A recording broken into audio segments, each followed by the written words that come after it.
time now for the feature artist on SpiritCo1.com, the spirit of the internet. Today we have the pleasure of talking to James Kelly Fox and talking about his new album. Let's listen to a cut first and we'll come back and have a conversation with him right after this on SpiritCo1.com. You're listening to the spirit of the internet, SpiritCo1.com. This is the featured artist. My name is Quincy, and today I had the extreme pleasure of talking to, I guess I could say a new and up-and-coming artist. He's been around a while, though. His name is James Kelly Fox. Hello, James. How's everything with you today? Hey, Quince, man. I'm doing great. How are you? Now, as we begin our conversation, let's do a little background on. Tell me who James Kelly Fox is. Well, James Kelly Fox is, small-town boy out of Washington, D.C., director of music at a local church here, Kettering Baptist Church. I've been doing music all my life, had some formal studying and training, but basically just now led by the Spirit of God to do what I do. And what moved you by the Spirit of God to make this new album out? You know, Quince, man, I didn't just sit down and decide to do a record. A lot of people throughout the years have been saying, hey, man, you need to put something out, but it was never the vision that God gave me. But this project actually is just a combination of songs that I've written actually over, I would say, the last 8 or 9 years.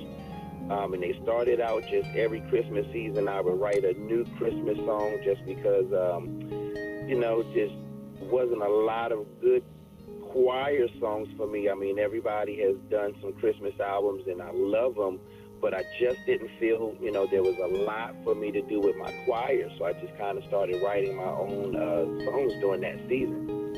Is there a theme behind the CD?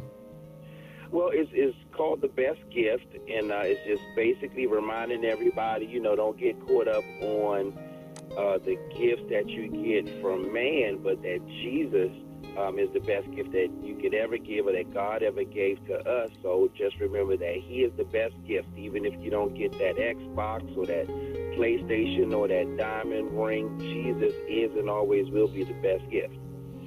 Now, when you sit down and write music, do you have to be motivated or it just comes to you? What is the environment like?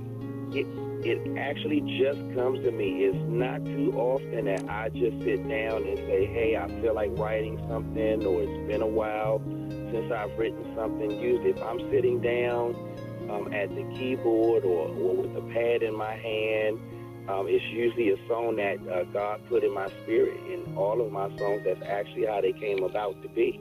Now, you were saying that this was for choir. That's something unusual. Not very many folks are actually focusing on choirs now. What made you decide to go in that direction? Well, I am a minister of music at my church, so I'm always looking for good choir music, and I love a lot of other artists that are out, independent and signed artists, but a lot of the songs right now, as much as I love them, they just aren't songs that I can always get up at 7 a.m., with my older congregation and just doing Sunday morning worship service.